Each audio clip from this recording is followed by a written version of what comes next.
La création du monde selon le Coran est un sujet riche et complexe, décrivant la puissance et la sagesse infinie d'Allah. Chaque détail de la création est décrit comme un acte de volonté divine, tout ayant une finalité précise.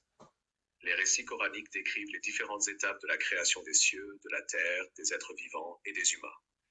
Voici une description détaillée de cette création d'après les versets coraniques. 1. La création de l'univers en 6 étapes. Le Coran affirme que l'univers a été créé en 6 jours ou périodes, bien que le terme arabe ayyam puisse signifier des phases de temps indéterminées plutôt que des jours terrestres de 24 heures.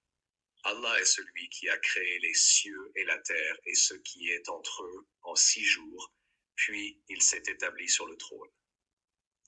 Les 6 jours symbolisent l'ordre dans la création. Tout commence par l'établissement des cieux et de la terre, une formation ordonnée où Allah dispose chaque élément à sa place. Après la création, Allah s'installe sur son trône, indiquant sa maîtrise absolue sur l'univers.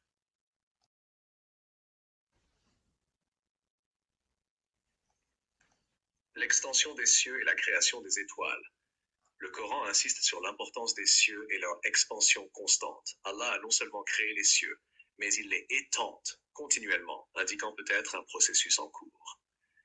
Et le ciel, nous l'avons construit par notre puissance, et nous l'étendons constamment. Les cieux sont décrits comme étant ornés d'étoiles, servant à guider les voyageurs et à embellir la création. Ils sont également un signe de la majesté d'Allah. Nous avons décoré le ciel le plus proche avec des lampes, les étoiles, et les avons faites un moyen de lapidation pour les diables.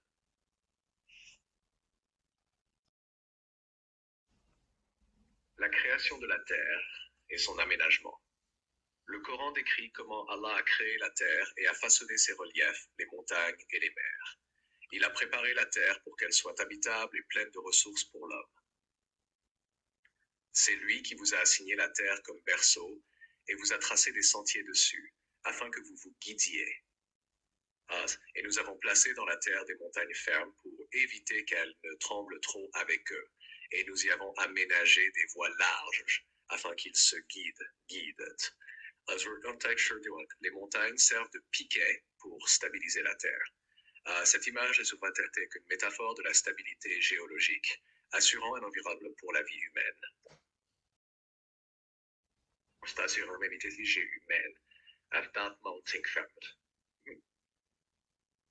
Création de l'eau et des êtres vivants. L'eau est un élément central dans la création. Le Coran insiste sur le fait que toute vie provient de l'eau, ce qui est en accord avec les découvertes scientifiques modernes sur l'importance de l'eau pour la vie. Et nous avons fait d'eau toute chose vivante, ne croiront-ils donc pas? Tous les animaux, les plantes et les êtres humains sont mentionnés comme ayant été créés à partir d'eau, montrant que l'eau est la source essentielle de vie.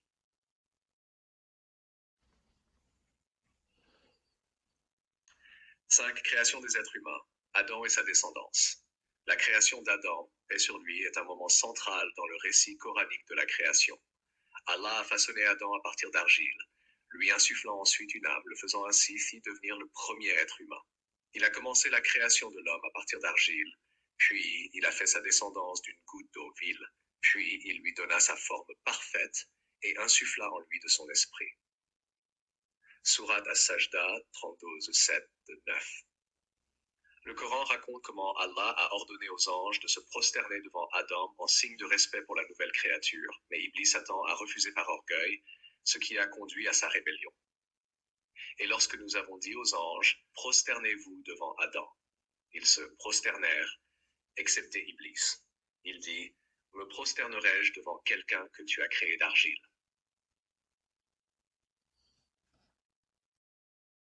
La relation entre les êtres humains et la nature. Le Coran souligne la relation entre l'humanité et la nature. Allah a soumis la terre, les animaux et les plantes au service de l'humanité. Mais les êtres humains ont la responsabilité de prendre soin de la création. C'est lui qui a créé pour vous tout ce qui est sur la terre. Et il vous a assujetti ce qui est dans les cieux et ce qui est sur la terre, le tout venant de lui. Voilà bien là des signes pour des gens qui réfléchissent. La création des djinns. Outre les êtres humains, le Coran mentionne également les djinns, créatures invisibles faites de feu sans fumée. Les djinns, comme les êtres humains, ont été créés pour adorer Allah. Et, et j'ai créé les djinns et les hommes seulement pour qu'ils m'adorent. Les djinns, bien que différents des humains en nature, sont soumis aux mêmes lois spirituelles et morales et seront également jugés au jour du jugement.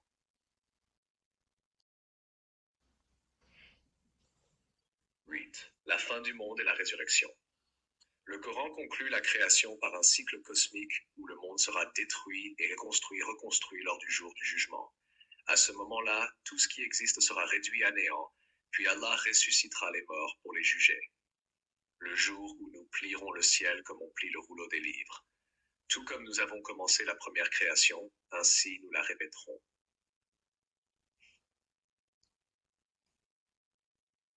Le Coran mentionne des signes de la fin des temps, et le jour du jugement est décrit comme une époque de bouleversement cosmique et de résurrection, où chaque âme sera jugée selon ses actes. Conclusion, la création du monde selon le Coran est un acte de perfection, d'ordre et de sagesse divine. Elle est établie en plusieurs phases où chaque élément, cieux, terre, eau, vie et humanité, est mis en place avec une finalité bien précise. Allah est constamment décrit comme le maître et le souverain de tout ce qui existe, celui qui a tout créé dans la vérité et qui dirigera toute chose vers sa destinée finale au jour du jugement.